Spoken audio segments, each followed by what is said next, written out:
You know, I started this podcast in 2014 so I can help people speak English better. And now there are so many podcast episodes, it's almost near 1,000.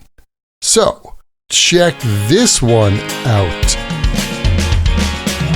Welcome to another Happy English podcast coming to you from New York City. And here's your English teacher, Michael. All right, thank you, John, and thanks, everyone. It's Michael here from Happy English, and I help people speak English better. And this is Happy English Podcast, episode 898. So, what's the deal with so? Thanks for tuning in, and welcome back to the Happy English Podcast. Today, we're talking about so. Just two little letters, S-O. But this little word works overtime in English. We use so to show a result, to give a reason, to add emphasis, and we even use it when we're not sure what to say next. So let's break it down. I'll show you 4 ways we use so with lots of examples to help you practice this and sound more natural when you speak English. Here we go. First up, probably the most common meaning of so is to show a result. It's like saying because of that or therefore. Like this morning it started raining, so I decided to stay home. There's the cause, it rained, and the result, I stayed home. Cause and effect. Or like what happened last week. Jack forgot to set his alarm, so he was late for work. Yep, that happened. And let me tell you something, the boss wasn't too happy. Here's another one. My friend Ed is allergic to nuts, so we didn't get the walnut brownies. Probably a good idea, right? Actually, just the other day, I went back to the gym for the first time in a long time. And I went a little too hard, like an hour of cardio and weight training.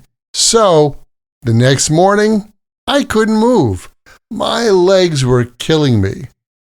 That's so as a result. One thing leads to another. So so is super handy when you want to explain why something happened. Next, here's a variation. So with that. We use so followed by an adjective, an adverb, or a noun, plus that when we want to show a strong or extreme result. Let's say one of your friends made a huge dinner for everyone. You could say, she cooked so much food that we couldn't finish it all. Wow, that is next level food prep. Or how about this one? I went to a concert last week. The music was so loud that I couldn't hear myself think. And if you've ever been to a live rock concert, you know the feeling. And check this out. Yesterday, I was so tired that I fell asleep during the meeting. And by the way, in daily conversation, we often drop the word that, especially when speaking quickly. Like, she was so hungry, she ate the whole pizza. That's totally natural. So, when you want to be expressive, paint a picture. So, followed by that, is your friend. We also use so that with nothing in between to show purpose or intention. So that means in order to. Let's say you're studying late at night. Why? I'm studying now so that I can enjoy the weekend. You're not just studying, you've got a goal. You've got a purpose. Or, we left early so that we wouldn't miss our train. What's the purpose of leaving early? Not to miss the train. Here's one more.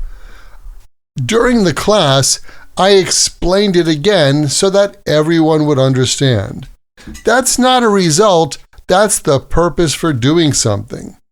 And here's one I used in a beginner class just last week. I said, I'm going to speak slowly so that you can follow more easily. That's showing intention, not the result of me speaking slowly, but why I'm doing it. And finally, here's one of the most common uses of so in real life. We use so as a filler word. We use so when we're thinking, starting a conversation, or changing the topic. Like at a restaurant, after sitting with the menu for a few minutes, you can say to your friend, "So, what do you want to eat?" Or when you start a new topic, you can also use so. Like, "So, check this out. I was walking down the street one time and I saw a guy walking down the road with a parrot on his shoulder." Yeah, true story. New York is full of surprises. I think this is a handy phrase to remember. So check this out.